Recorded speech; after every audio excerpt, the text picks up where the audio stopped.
Before the missionaries came with their gospels and the conquerors with their flags, Africa was already a land of gods. Not one god, not two, but hundreds, each rooted in earth and sky, in mountain and river, in wind and flame. They were not silent statues or distant abstractions. They were alive. They breathed through thunderstorms and danced in the firelight of ancestral shrines. They were known by names that echoed across valleys and kingdoms, divine figures who shaped the lives, destinies, and spiritual worlds of millions. And yet today, many of these gods are forgotten, buried beneath the weight of colonization, erased from books, mocked by foreign theologies, or simply left untold. Join our YouTube membership for VIP access. Enjoy early video access, exclusive content, shout-outs, special badges and emojis, and support us while growing with us. Join now. We are taught that Africa was a spiritual blank slate waiting to be saved, enlightened, filled with true religion. But this is a lie. Long before Islam and Christianity ever touched the continent, African civilizations had rich and complex spiritual systems, many of which rivaled or even predated those of Greece, Rome, and the so-called cradles of civilization. From the deep forests of West Africa to the deserts of the Nile, from the lakes of the Great Rift to the highlands of Ethiopia, the gods of Africa reigned. They brought rain, they struck with lightning, they healed with herbs and spoke through dreams. They governed birth and death, justice and war, madness and love. These deities were not simply worshipped. They were part of the community. They walked with their people, guided their leaders, punished the corrupt, and protected the innocent. Their temples were not built to impress, but to connect. Their myths were not just stories, but truths carried in drumbeats and firelight, passed down through elders and rituals. Every river had a spirit. Every mountain had a name, and every ancestor could speak through a whisper or a wind. But over time, these gods were demonized, diminished, or domesticated. They were labeled pagan or primitive, severed from their people by sword, cross, and creed. This video is a journey to reclaim them, to remember who they were and what they meant. To understand African spirituality before colonization is not just to study the past. It is to rediscover the soul of a continent, the divine memory of a people, and the gods who never truly left. In West Africa, the air has always been thick with spirit. Every breeze might carry a message. Every tree might house a guardian. Every drumbeat might call forth the divine. This region, with its vast cultural and linguistic diversity, is one of the richest spiritual landscapes on earth, home to a pantheon of deities who do not reside in distant heavens, but who live among their people. Here divinity is not hidden. It's alive in the Orisha, in Vodun spirits, in the Abosom, in ancestral echoes that stretch across time. Among the Yoruba people of present-day Nigeria, Benin, and Togo, the gods are known as the Orisha, divine forces that govern the cosmos and interact directly with human beings. They are not merely symbolic, they are real, with personalities, likes, dislikes, and domains of influence. At the center of Yoruba cosmology stands Olodumare, the supreme being, the source of all life and energy. Olodumare is distant, not worshipped directly, but understood as the divine architect of existence. It is the Orisha who serve as intermediaries between humanity and the source. There are hundreds of Orisha, but some are known across the world for their power and character. Shango, the god of thunder and lightning, represents raw power and justice. He rules with fire and passion, often seen wielding a double-headed axe. Oshun, goddess of rivers, beauty, love, and fertility, is gentle but not weak, a goddess whose waters can soothe or destroy. Ogun, the god of iron and war, is the divine blacksmith, patron of technology and strength. Obatala, calm and wise, shapes human bodies from clay. Each Orisha is associated with natural forces, colors, food, songs, and dances. Their worship is vibrant, embodied, and intensely relational, maintained through offerings, festivals, possession ceremonies, and music. Advertise with Africarized and place your brand at the heart of African history, culture, and pride. Email us at kelvin@africarized.kelvinjasi.net or WhatsApp +2782 222 3669 to get started today. To the west of Yoruba lands, in what is now Benin, the Fon people developed a closely related but distinct spiritual tradition, Vodun. Often misunderstood and misrepresented in the West, Vodun is a highly organized system of deities and spiritual forces rooted in the natural world. The spirits of Vodun, like the Orisha, inhabit water, earth, fire, and air. The most revered among them include Mawulisa, the twin deity representing the balance of male and female, moon and sun. Mawu is gentle, motherly, and tied to the night, while Lisa is powerful, solar, and associated with the day. Together they birthed the universe. Vodun includes Legba, the trickster and gatekeeper who opens pathways between the spirit world and the living. Before any ritual, Legba must be invoked, for without him no communication with the divine is possible. Then there is Sakpata, god of the earth and disease, who must be appeased to ensure health and fertility, and 𝑦𝒑𝒄𝙗𝒄, god of thunder and retribution. These deities are not abstract archetypes, they are living presences. Temples in Vodun communities are not mere buildings, but sacred spaces where the gods live, rest and speak. Further along the coast and into the interior, we enter the domain of the Akan peoples, particularly in present-day Ghana and Ivory Coast. Their spiritual system revolves around Abasum, the lesser deities who serve under Nyame, the supreme sky god.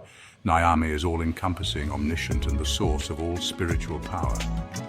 But he is not directly involved in daily life. It is through the Abasum, deities of rivers, forests, fertility, and justice, that humans find guidance, protection, and healing. Prominent among them is Tano, god of war and river justice, and Asase Ya, the goddess of the earth, associated with agriculture and the grave. Among the Mande peoples, including the Mandinka, Bambara, and Malinka, the concept of divinity takes a more fluid and mystical shape. Rather than a structured pantheon, the Manda spiritual worldview centers on Nyama, a spiritual force or energy that permeates all existence. Nyama is not a deity, but a universal power that can be manipulated through speech, music, ritual, and moral behavior. To misuse Nyama is to court imbalance, misfortune, or even madness. The Manda believe deeply in the jinn and ancestral spirits who dwell alongside the living and influence the visible world. Ritual specialists like marabouts or jalou griots serve as bridges between the seen and unseen, balancing the flow of Nyama to ensure community well-being. And within this vast spiritual web of West Africa, we must not forget the divine forces of the Igbo people. The traditional religion of the Igbo, known as Odinani, recognizes a supreme creator deity named Chukwu, the source of all things, all spirits, all life. Chukwu is vast and transcendent beyond comprehension, but intimately connected to creation. Everything that exists, from humans to rain to death, flows from Chukwu's essence. But perhaps the most beloved and invoked deity in Igbo spirituality is Allah, the earth goddess. She is the moral compass, guardian of the land, fertility and law. Allah is the mother of all and the keeper of the dead who reside in her womb when they pass. To violate the earth, to commit murder, or to break taboo is to offend Allah, and her wrath can manifest through misfortune or drought. Every year, the New Yam Festival is held in her honor, reaffirming the people's bond with the land and its spirit. Across West Africa, despite linguistic and cultural differences, we see a common theme, a spirituality deeply embedded in nature, community, and moral balance. The gods are not merely objects of devotion, they are active participants in daily life. They punish greed, reward honesty, and guide the soul through dreams, visions, and ritual. They are mothers and fathers, warriors and lovers, protectors and avengers. Their ceremonies are not static traditions. They are living performances filled with music, dance, possession, and fire. And even today, though colonization and conversion sought to silence them, the gods of West Africa still speak in songs, in stories, in shrines hidden deep within forest groves, in the golden sands along the Nile, beneath the shadows of towering temples and monumental tombs. The ancient gods of North and East Africa once reigned with power and poetry. Long before pyramids were tourist destinations and hieroglyphs were museum exhibits, the people of Kemet, what we now call Egypt, worshipped a pantheon that reflected the cosmic order, human emotion, and the eternal dance between life and death. Their gods were not frozen in myth. They were the architects of civilization, guiding everything from childbirth to the setting of the sun. At the heart of Kemetic belief was Maat, not a god in the conventional sense, but the living principle of truth, balance, harmony, and justice. Maat was the glue of the universe, and every deity, every pharaoh, and every mortal was expected to uphold it. When people died, their hearts were weighed against her feather. To live in Ma'at was to live in divine alignment, not only with law, but with the cosmos itself. Around this central concept swirled a pantheon both vast and intimate. Ra, the sun god, rose each morning on his solar boat, sailing across the sky before plunging into the underworld at dusk, where he would do battle with Apep, the serpent of chaos. Victory was never assumed, only earned night after night by the force of divine will. Osiris, the green-skinned god of the afterlife, once ruled the earth before being murdered by his jealous brother Set. His wife and sister Isis resurrected him through magical rites, and together they produced Horus, the falcon-headed avenger, who reclaimed his father's throne. These gods formed a divine narrative that mirrored the cycles of the Nile, the seasons, and human rebirth. Temples to these deities were more than architectural wonders. They were cosmic machines designed to connect the earthly with the divine. Every carving, every chant, every ritual was timed with astronomical precision, echoing the heavens above. South of Kemet, in what is now Sudan, the kingdom of Kush flourished with its own divine landscape, one that both borrowed from and reshaped Egyptian theology. The Kushites, especially during the height of the Napatan and Meroitic periods, venerated many of the same gods as their northern neighbors, but gave special prominence to figures like Amun, who merged with local beliefs to become a supreme creative force. The temple of Jebel-Barkal became a major religious center where Kushite kings were crowned as sons of Amun, linking political rule directly with spiritual power. But Kushite spirituality also produced unique deities. 𝒂𝒂𝒏𝒚, the lion-headed warrior god, represented strength, protection, and military prowess. Unlike the more cerebral gods of Kemet, 𝒂𝒂𝒏𝒚 was fierce and immediate, a guardian of kings and bringer of vengeance. The goddess Amisemi, protector of women and the moon, was another distinct figure in Meroitic belief. Unlike in many patriarchal systems, Kushite queens known as Kandakes wielded both political and spiritual authority, suggesting a divine framework where feminine power was integral, not auxiliary.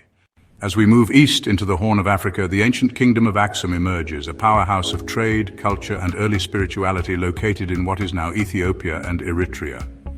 Long before Christianity became the state religion in the 4th century CE, the people of Aksum practiced a form of indigenous polytheism deeply tied to nature, stars, and kingship. Inscriptions from pre-Christian Aksum reference gods such as Beher, associated with the sea, Marem, a war deity linked to royal power, and Astar, possibly a local form of the ancient Semitic goddess Atargatis or Ishtar. Marem in particular was considered the protector of the king and the kingdom, a divine sponsor of political legitimacy and military might. In the Horn, religion was not separated from nature. Sacred groves, mountains, and rivers were seen as dwellings of the divine. The people looked to the sky not just for weather, but for divine messages. 𝒂 spirits, a class of ancestral or nature spirits, were believed to influence health and fate. These spirits could be benevolent or malevolent, and rituals were performed to appease them, often involving music, drumming, and dance. Such practices, particularly among Ethiopian and Somali communities, reflect a belief system where human behavior is constantly in dialogue with invisible forces. Among the Somali people, pre-Islamic spirituality was similarly rich, though much of it survives only in fragments. Oral traditions and poetic texts hint at a belief in Eba, a sky god who governed the heavens and rain. The worship of Eba was likely widespread in the Cushitic regions of the Horn long before monotheistic traditions arrived, associated with divine justice, fertility, and protection. Eba was not worshipped through temples but through nature itself, mountaintops, trees, and sacred wells. The presence of this god in Somali tradition links back to a broader ancient East African belief in a supreme sky deity, a kind of Pan-African spiritual archetype. It is important to note that East African spirituality was not static. Like the land itself, shifting between dry plains and lush highlands, the divine in this region was fluid, responsive, and relational. Spirits might enter the body, dreams might reveal prophecies, and elders served as interpreters of the sacred world. In Ethiopia, this legacy would later blend with Christianity in ways that preserved many indigenous elements just beneath the surface of formal doctrine. Holy springs, saints, tombs, and nature-based festivals continue to carry the essence of ancient divine reverence. Together, the gods of Kemet, Kush, Aksum, and the Horn tell a story of African spirituality that was majestic, mathematical, and profoundly mystical. these weren't gods to be believed in blindly. They were gods to be known, studied, spoken to, challenged and honored. Their presence was felt in the flood of the Nile, the howl of desert winds, and the deep stillness of mountain caves. They ruled not only through myth, but through memory, through stone, sun, and silence. And though many of their names have been lost or distorted, their influence endures in temples still standing, in rituals still practiced, and in a cosmic worldview that saw no separation between God, nature, and the human spirit. If the gods of North and East Africa ruled from temples of stone and mythic narratives of kings and rebirth, then the spiritual world of Central and Southern Africa emerged from breath, drum, and ancestral dust. Here the divine was not distant or untouchable, it was close, embedded in family lineages, the whisper of firewood crackling at night, and the pulse of rain on dry earth. In this vast region stretching from the Congo Basin down to the southern plains, spirituality was not a religion practiced in fixed rituals. It was a lived philosophy, an eternal relationship between the living, the dead, and the unseen energies that govern the world. Among the Zulu people of southern Africa, the supreme deity is known as uNkulunkulu, the greatest of the great, who emerged from the primordial reeds and created the first man and woman. For the Zulu, it is the amadlozi, or ancestral spirits, who carry the weight of spiritual relevance. These ancestors are not gone. They are simply invisible, residing in another realm but always watching, guiding and intervening in the lives of their descendants. When things go wrong, illness, misfortune or conflict, it is often believed that the ancestors are displeased. Offerings of beer, meat or sacred herbs are made not out of fear, but out of respect for the living memory that binds the community across generations. Further north, in what is now South Sudan, the Dinka people recognize a supreme god named Nyalik, a sky deity who is both creator and ruler of all existence. Nyalik created humans, cattle and the world itself, and governs with a mixture of distance and intimacy.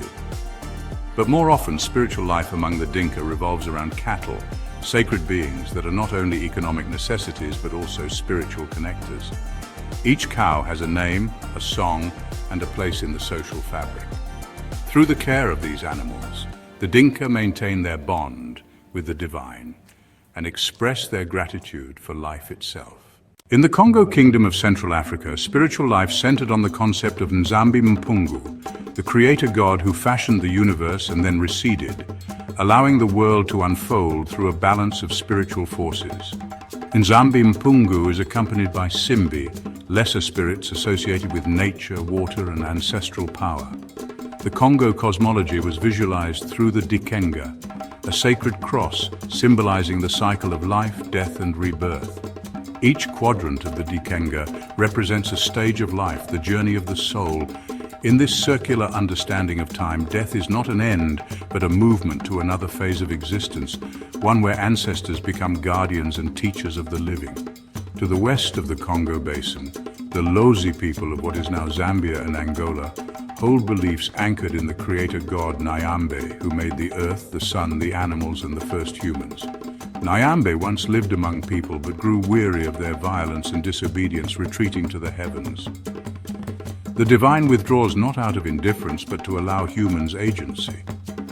The Lozi's Great Kwamboka festival, which involves the royal barge crossing the Zambezi River, is both a political event and a spiritual reenactment, a symbolic migration that honors tradition, rhythm, and divine authority.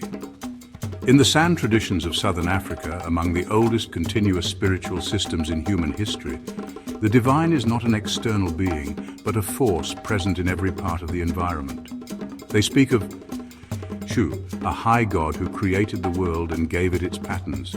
But perhaps more importantly, they practice trance-healing dances, ecstatic communal rituals. These dances are not performances. They are sacred work, a way to touch the invisible, to restore balance, and to release tension back into the spirit world. Across the Bantu-speaking peoples, who make up a vast and diverse population stretching from Cameroon to South Africa, similar themes emerge.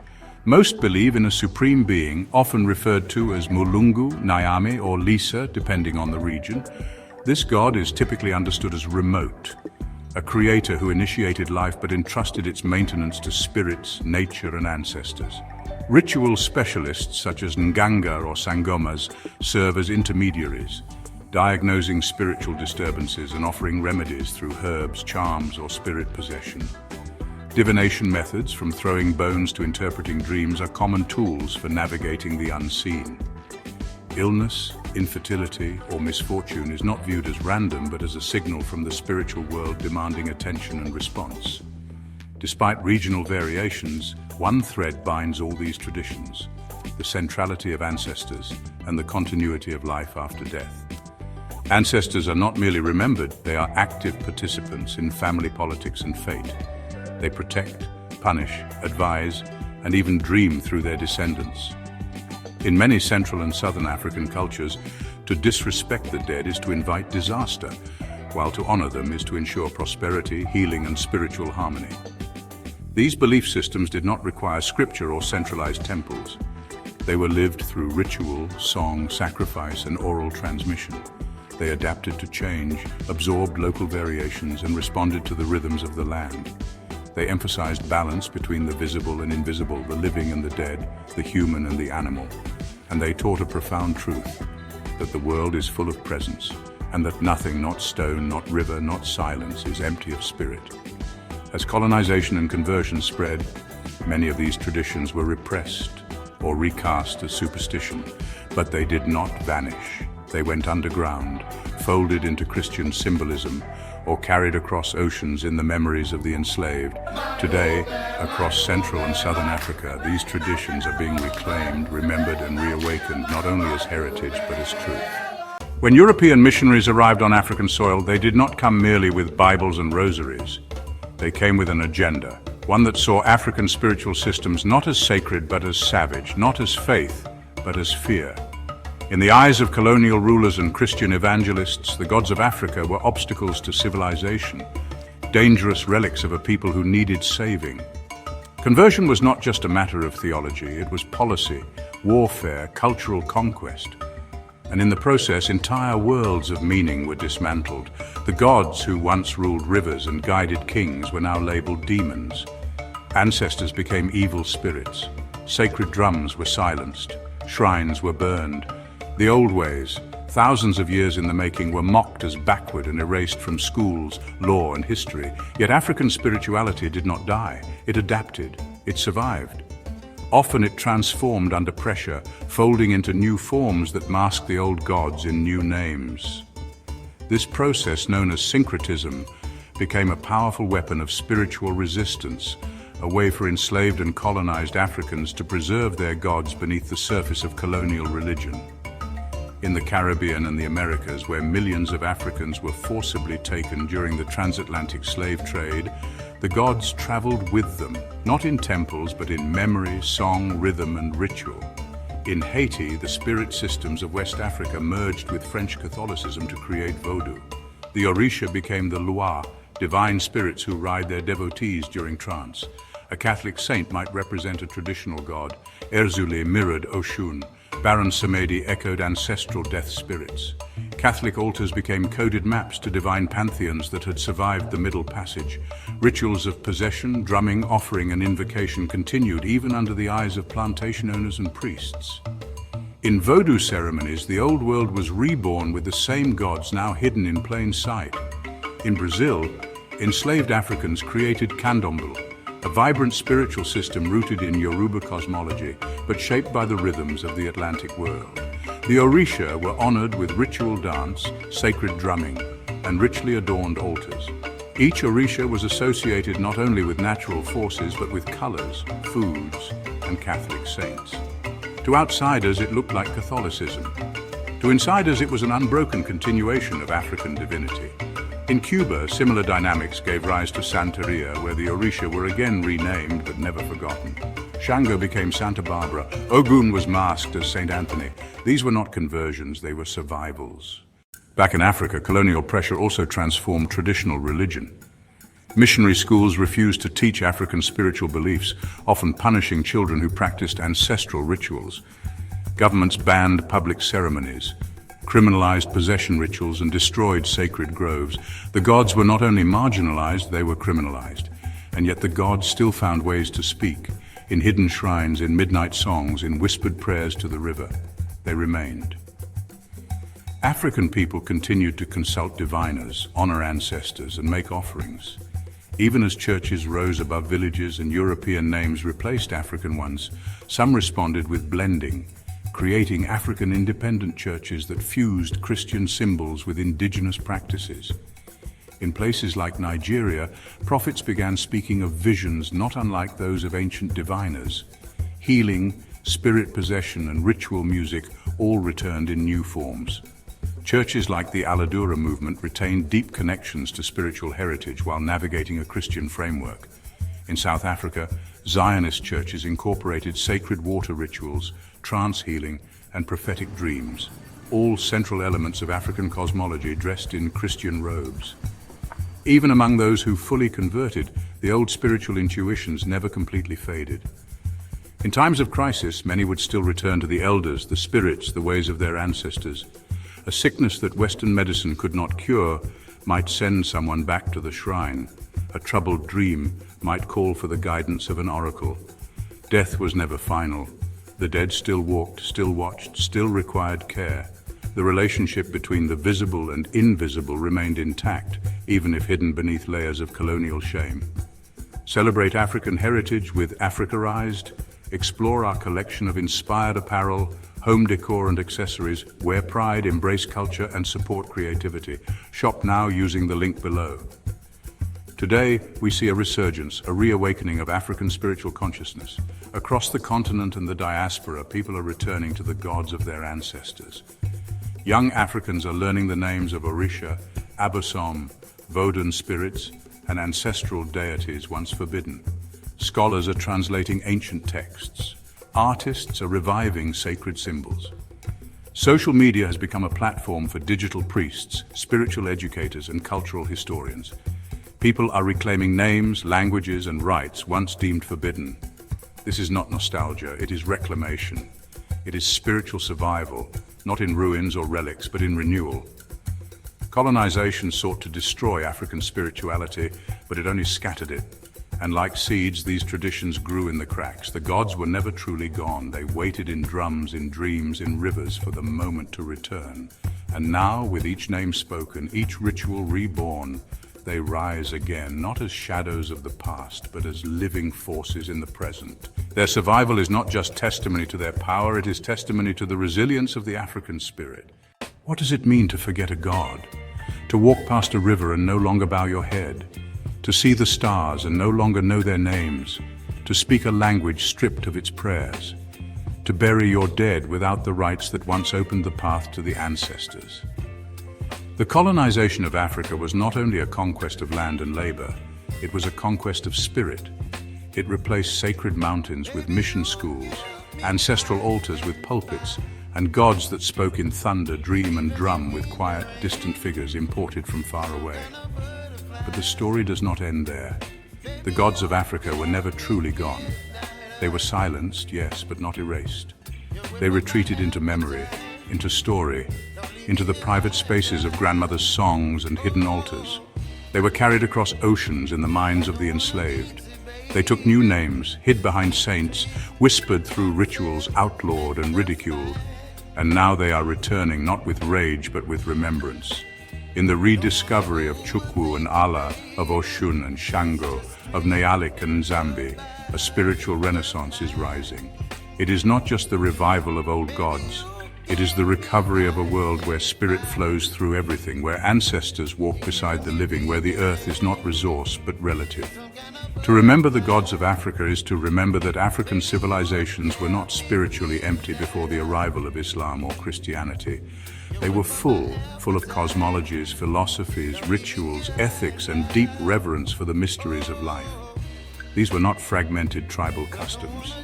They were complex, interconnected systems of belief that sustained kingdoms, guided agriculture, defined law, and answered the deepest questions of existence. Who are we? Why are we here? What happens when we die? The The gods of Africa held these questions with grace and gravity, wrapped in stories that span generations. And today, as Africa confronts modernity, migration, and global identity, remembering the gods is an act of grounding. It is a refusal to let colonization be the final author of African spirituality. It is a declaration that the continent's soul was never lost, only obscured. The temples may be gone, but the rivers still flow, the drums still beat, the dreams still come. And in those rhythms, the gods are waiting, not to be worshipped blindly, but to be known again, to be engaged with, questioned, honored, and heard. For some, remembering the gods means returning to ancestral rites, relearning ceremonies, and speaking to spirits in sacred groves. For others, it means reimagining the divine through African eyes, writing new poetry, creating new music, and building new altars that blend tradition with today. It doesn't require rejecting other faiths. It simply requires making space for the stories that were stolen, for the deities that once walked these lands before any foreign prophet set foot upon them. This is not just history, it is healing. Because to remember the gods is to remember the people, to know that African identity did not begin in chains or colonization, but in creation myths and cosmic dances, in the rhythm of rituals passed down under stars older than any empire. To remember is to restore balance, to remind the world and ourselves that Africa was and remains a continent of spirit, depth, and divine origin. So if this video moved you, if it stirred something ancient in your blood, if it reminded you of the wisdom whispered by your elders, if it made you want to light a candle for those who came before, then share it, like it, subscribe to this channel. Let's not only learn the history, let's live it, let's carry it. Let's make sure that these gods, these ancestors, these sacred truths are never forgotten again, because the gods are not in the past. They are in the wind, the drum, the silence, and they are listening.